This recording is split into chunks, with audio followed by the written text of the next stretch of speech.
kayo sa loob ng malaking bahay at malawak na bakuran. Mataas na pader, pinapaligiran at nakapilang mga mamahaling sasakyan. Mga bantay na laging bulong ng bulong, wala namang kasal pero marami ang nakabarong. Lumakas man ang ulan ay walang butas ang bubong, mga plato at kutsara na hindi kilala ang dudong. At ang kanin ay singkutin, ang gatas na nasa kahon. At kahit na hindi Pasko sa lamesa ay may hamon. Ang sarap sigurong manirahan sa bahay na ganyan. Sabi pa nila ay dito mo rin matatagpuan ang tao na nagmamay-ari ng isang upuan. At pag may pagkakatao'y Sa bahay ni Kapitan Tiago sa Binondo, naganap ang isang marangyang handaan. Maraming panauhin ang dumalo, mga pari, opisyal at kilalang tao. Habang nagsisimula ang mga usap-usapan tungkol sa pagbabalik ni Crisostomo Ibarra.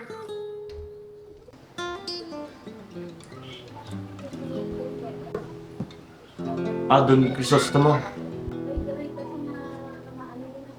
Sa wakas, kasilayan din ng Maynila ang anak ng Don Rafael. Kapitan Tiago, ako'y nagpapasalamat sa inyong kagandang loob. Matagal ko nga pong pinapangarap makabalik sa sariling bahay. Ang iyong pagbabalik ay kinagagalak namin lahat. Naway gayon nga po. Iyan ang anak ni Don Rafael Ibarra. Ang lalaki ibinalanggo dahil sa paratang na ereven. Siya nga, tingnan natin kung ang dugo ay hindi mana. Habang nag-uusap sina Kapitan Tiago at Ibarra, dumating si Padre Damaso at nagbago ang takbo ng usapan. Magandang hapon, Kapitan Tiago. Ang inyong tahanan ay tila pista ng mga anghel ngayong gabi.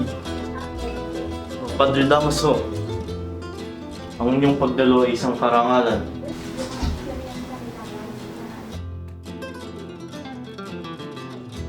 At sino ang binatang ito na waray bagong anib mula sa Europa?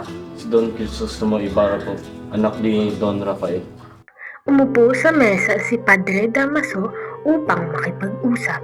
Ngunit sa gitna ng kanilang pag-uusap, unting-unti nagbago ang tono at nauwi sa tensyon. Ikinagagalak ko pong makadaupang palad kayo, Padre. Kapala ang anak ng taong yun. Kung ang tinutukoy ninyo ang aking siya nga po. Marami nagsasabi siya ay mabuting mamamayan. Subalit, ang kabutihan hindi nasusukat sa kayamanan. Hindi ko po ipinagmamalaki ang yaman, Padre, kundi ang dangal ng aking ama. Dangal, ang isang taong nagtangkang hamulin ang banal na kasibahan. Ang aking ama ay hindi kailanman naging kaaway ng pananampalataya. Kung gayon, bakit siya namatay sa kulungan? Ang mga walang sala ay hindi nakagapwa sa rehas. Pagkakataon pong ang katarungan ay nagtatapakan sa kamagyarihan. Mag-ingat ka, binata. Ang iyong dila ay tila natutong maging matapang sa Europa. Ako ay nagbalik hindi upang makipagtalo, kundi upang maglingkod sa bayan ng aking ama. Kung gayon, patuta kang lumuhod bago maghangad tumayo. Ginoo, wag natin hayaan masira ang gabing to. Ang handaan ni alay sa pagkakaibigan. Makikita natin Don Crisostomo. Makikita natin. Sa tahimik na sulok ng hardin, nalaman ni Ibarra mula kay Kapitan Tiago at Padre Salvi ang katotohanan tungkol sa pagkamatay ng kanyang ama.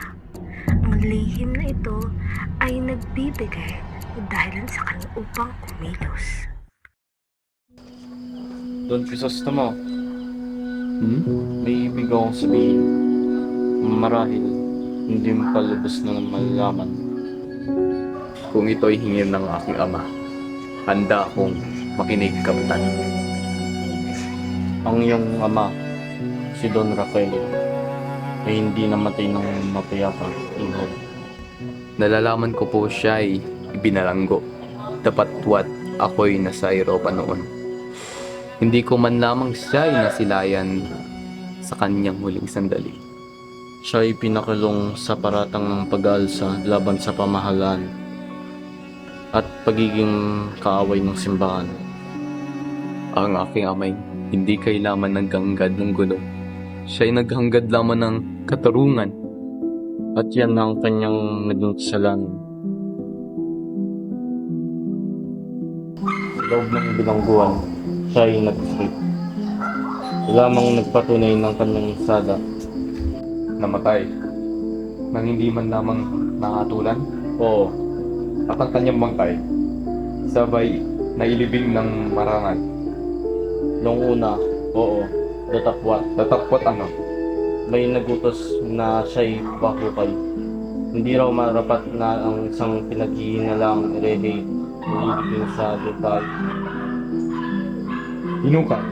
Oo, at ang kanyang labi hanapin sa di malaman kung saan.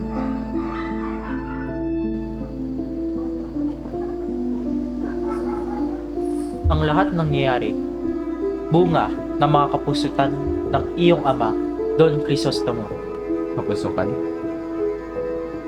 Kapag nanais ba ng kabutihan ay kapusukan?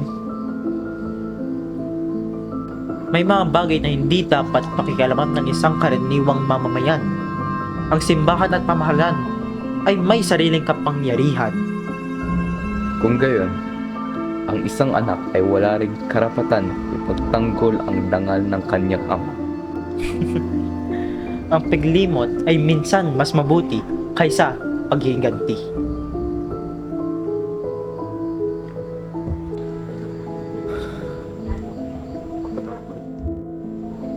Hindi ko na agad ang pag-iinganti. Ngunit ang alaala ng aking ama ay hindi ko hayang yukuran.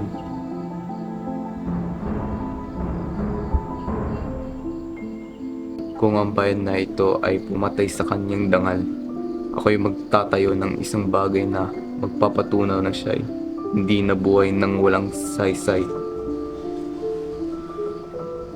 Isang paaralan, liwanag laban sa kapangmangan. Iyan ang magiging tugon ko sa kanilang kalupitan.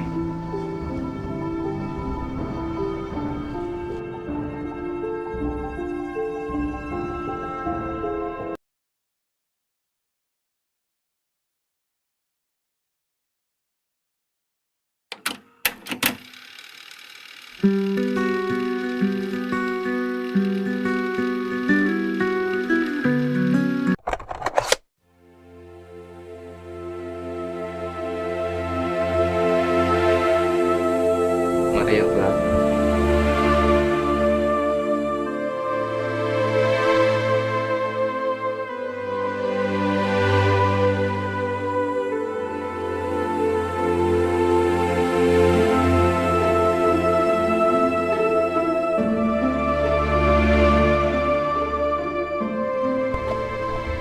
Maria Clara, Crisostomo, tunay ngang ikaw na. Hanggang ngayon, wari ko'y panaginip lamang ang iyong pabalik. kung ito man ay panaginip, huwag naway tayo magising.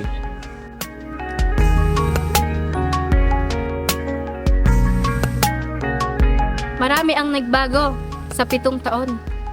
Oo, dapat may isang bagay na nanatili. At ano yon? Ang aking pangako sa iyo. Ang iyong mga sulat mula sa Europa, ang naging aking tanglaw mula sa mahabang gabi. Doon ko nabatid ang iyong mga pangarap, ang iyong pahinga sa mga paaralan, sa mga aklat at sa karunungan. Sa mga bayang aking napuntahan, nakita ko kung paano ang isang munting silid-aralan ay nagiging binhi ng pag-asa. At sa bawat sandali yun, ikaw ang nasa aking gunita. Ako? Oo, sapagkat iniisip ko kung ang ating bayan ay magkakaroon ng liwanag, hindi nakakailanganin lumuha ng tulad mo. Sa kanilang muling pagkikita, ibinahagi ni Ibarra kay Maria Clara ang kanyang pangarap, ang magpatayo ng isang paaralan. Maria, may bala kang magpatayo ng paaralan doon malapit sa San Diego. Paaralan? Isang tahanan ng karunungan. Doon matututo ang mga bata, mayaman man o dukha, na mag-isip, magbasa at kumilatis ng tama sa mali. Ngunit hindi ba yan ay isang malaking hakbang? Maraming maaaring tumutol dyan. Kung ang hakbang ay tungo sa kabutihan, hindi ko ikakatakot ang pagod. Ang puso mo ay hindi nagbago, Crisostomo. Ang iyong puso ay nanatiling maghagad ng liwanag. At ikaw ang dahilan kung bakit ako'y nanatili may pag-asa. Habang magkasama naglalakad at naupo, sinabi ni Maria Clara kay Ibarra na sana'y buhay pa ang kanyang ama at napunta ang kanilang usapan sa alaala na ito. Kung ang iyong ama ay nabubuhay pa, marahil ikakarangal niya ang iyong balak. Kung hindi man niya ito makita, ihaalay ko sa kanyang alaala ang bawat batong matatayo. At kung ipagkakaloob ng Diyos, nais kong para lang iyong ay maging saksi sa ating kinabukasan. Kung nasan ka naroroon, doon ako manggagaling. Maria, ang bayan natin ay nadadalot ng dilim. Ngunit naniniwala akong ang isang ilaw, gaano man kaliit, ay kaya magtaboy ng anino.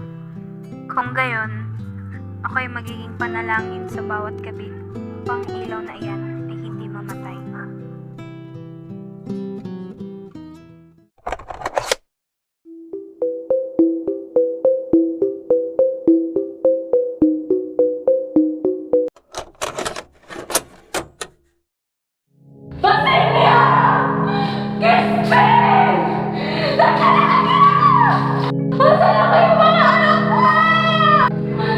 Ang Diyos ko, mga saksi.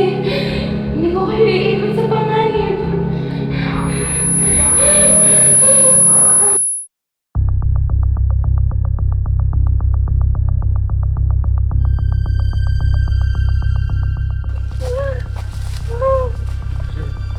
Ina ni Crispin, siya ay pinag-iinalang mag-anak.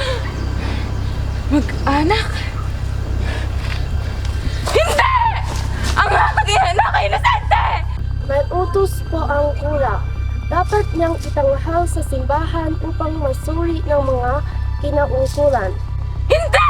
Hindi ninyo maaari kuha ng anak ko para kahasain sa ganitong paraan! Hindi ko kayang manatili. Kailangan kong iligtas ang aking sarili. Ang Diyos mo! Makakakita! Hindi niyo para napasin ang ganitong kalapitan!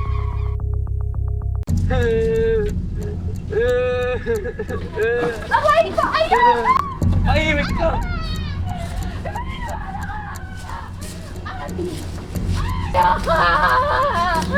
Bitawan niya ako! Bitawan niyo ako mga iyon ni Puta!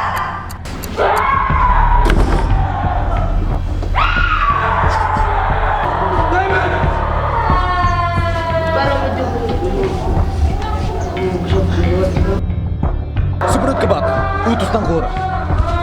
Hindi! Hindi niya kayo sinusura ng aking anak inosente! Pangalan ko, Basilio! Sana ligtas ka kahit saan ka ako kinaroroon! Ang Diyos ko, bakit niya pinapayagan ng gantong karami sa kanyang sariling simbahan? Hindi po ba siya lamang nakailigtas ng inosente?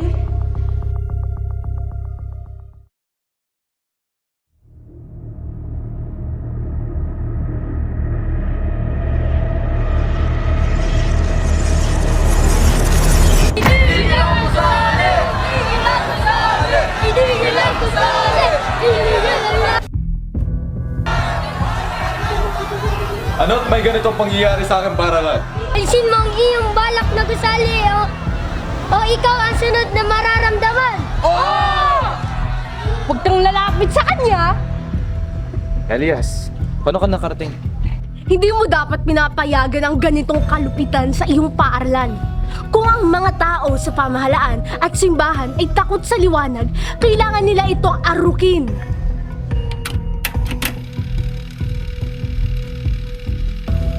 Don Crisostomo, tapos na ang pakikipag-usap sa lihim at reforma.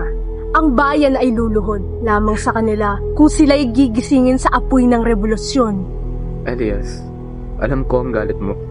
Ngunit ang apoy ay maaaring sumulog sa lahat. Sa inosente man o sa may kasalanan. Ngunit sa ganitong paraan, patuloy maaapi ang bayan. Hindi mo ba nararamdaman ang bawat kirot at luha? Ako'y naniniwala sa liwanag ng karunungan. Ang paaralan ay sandala ng pag-asa. Kung ang apoy ay digmaan ng ating pipiliin, wala tayong magiging liwanag sa huli. Kung gayon, ikaw ang tagapag-ingat ng mga pangarap. At ako ang tagapaglaban ng mga naiwan sa dilim.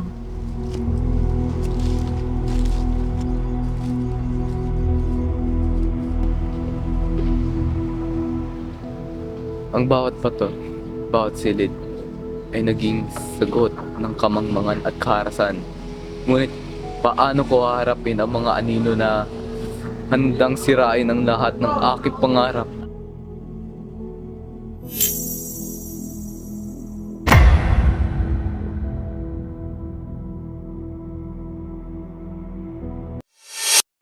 Mga kababayan! Laban!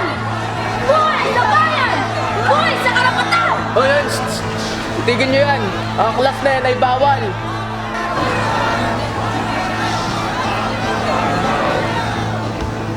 Ano ang nangyayari rito?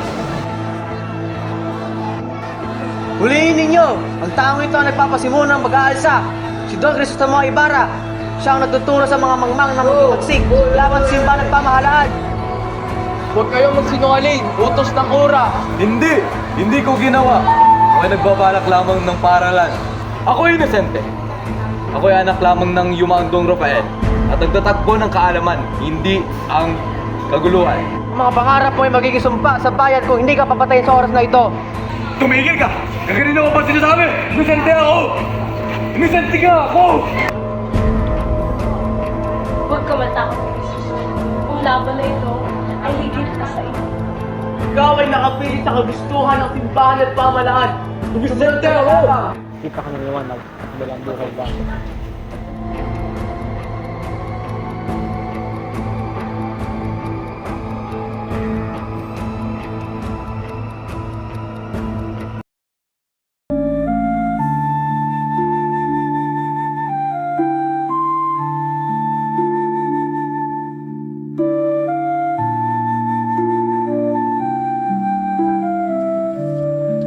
Maria Clara, ito ay isang liham mula sa iyong ama-amahan.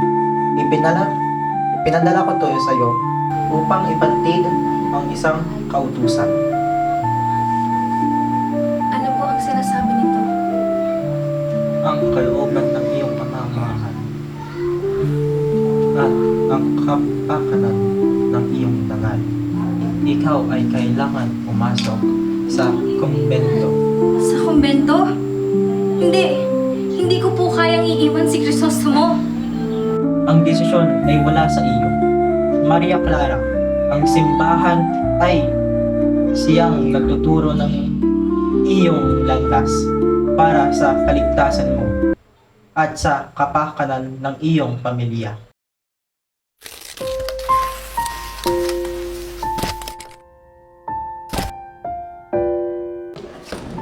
Maria! Wag! Ibarra? Crisostomo, ako'y walang lakas laban sa kanilang utos. Ngunit, pangako ko sa aking puso, ako'y mananatili sa iyo. Ako'y hindi papayag. Di ka nila pwedeng sapalitang alis sa akin. Pangako, Crisostomo, ang aking puso ay hindi malilimot sa iyo kahit sa ilalim ng mga pader ng kumbento. Maria, hindi ko kayang mabuhay nang wala ka. Ako'y nagsusumamo sa Diyos na ika'y manatiling matatag ang iyong pangarap, ang aking pag-uuraga kahit malayo. Kung ano man ang maganap, ang ating mga puso ay mananatiling nag-uugnay. Paalam, Crisostomo. Paalam, Maria.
Hindi pagod.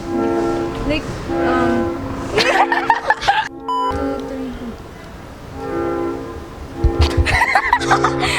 need to look at the script. Beefin one. Marami ang nagbago sa'yo sa loob ng libang...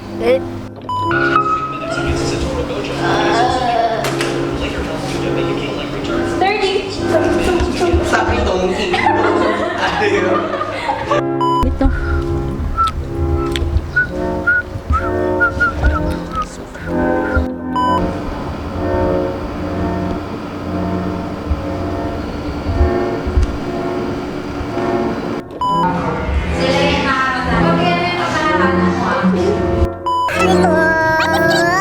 Buksan mo, papasukin ako, bulaklak para sa'yo. Andala ko ba yung cellphone mo? Yun na lang pang gagamitan namin. Pwede buksan mo yung script.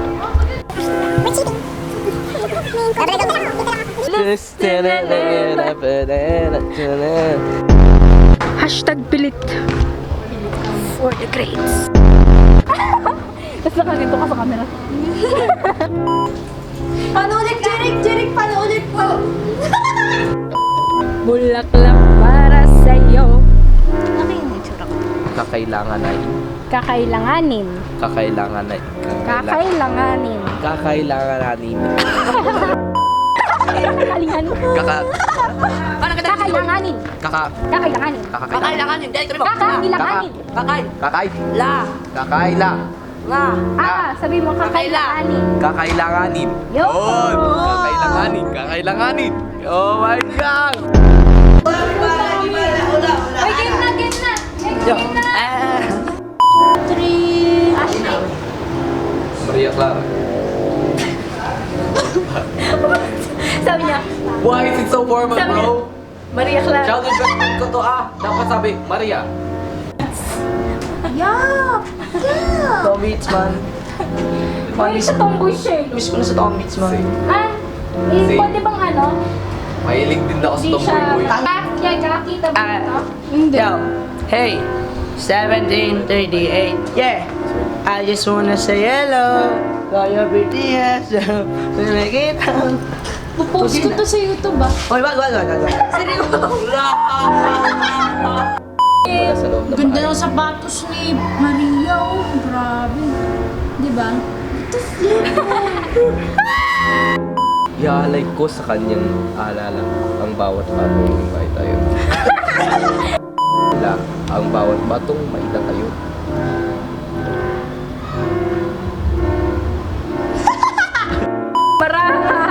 Habang sila nagsasalita ka, hawakan mo yung hand ko. Hawakan niyo yung hand ko. 1, 2, 3, go! Kung hindi man niya ito makita, Wait ka lang, Kat! May langaw! Gagaw ba? Ano, tara? Actually, umuwi ka na. Ba't mo sinisigawan ng girlfriend mo?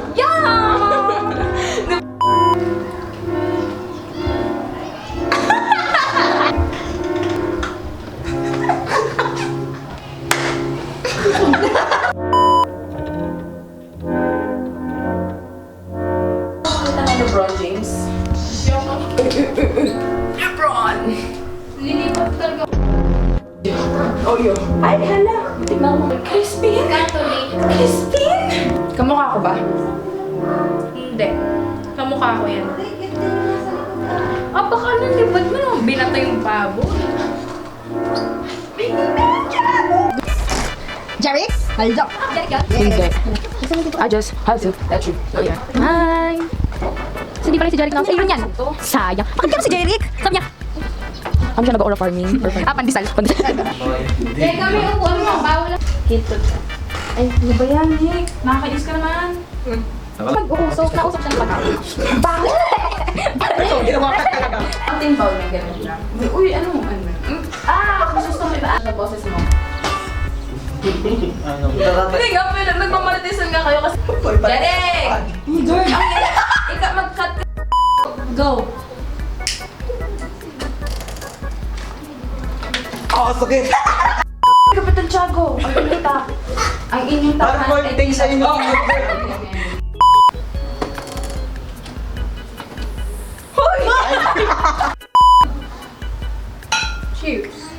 Kapitan, ay hindi, kapitan. Kapitan. Dali yan, alis ka na! Pahingi po ng pera. Ito, pera. Uy, nag-cheat kasi si Nel. Ayun! Ito, effects. Wala ba itong ano? Say. Go. Ang Uy, putik yan! Andiyan! Andiyan! Andiyan! Oh.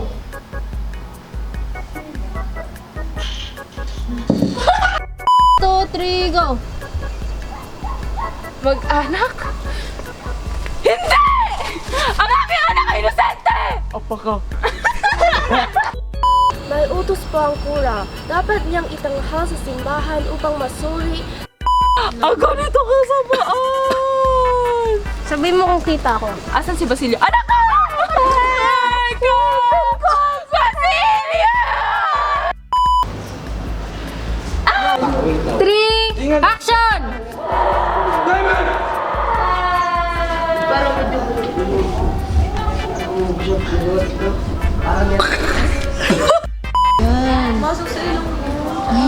Rocky. I think he needs something from me. Kailangan naging kaaway ng pananampalataya. 1, 2, 3.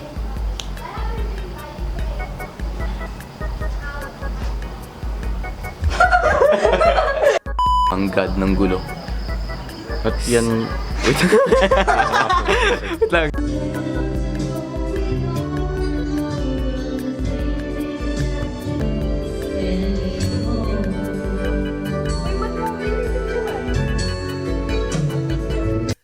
Nalanggo dahil sa paratang na erehe? Siya nga, tingnan natin kung ang dugo ay hindi nagmana. Eugene, ano ba yun? Ba't ka gumagano? Hindi dapat pakikialaman ang isang Gusto kong gumulong, Eugene. Umalis ka dyan. paring Gay, kabu.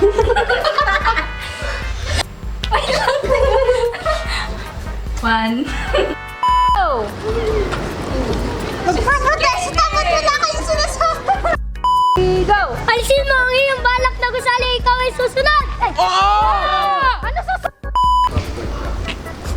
Hindi ako full court shot. Doon ako sa ring ng kalaban, tapos may-shoot ka sa ring namin. Uy, sino yung nakagawa? Ano nang alam kami nakagawa nun? Si Lebron? Hindi. Alam ko pangalan niya nagsasabi. Ang ba't... Oh. Action! Mga kababayan! Mga kababayan! Laban! Buhay sa bayan! Ako inosente. Hindi ka yan! Tulungan mo siya. Go! Ikaw ay nakapilit sa kagustuhan ng simbahan at pamalaan. Sigurado mo ako! Maria, wag! Oh my God! Kung nasan ka naroroon, doon ako manggagaling. This shit's corny, bro! I know. No!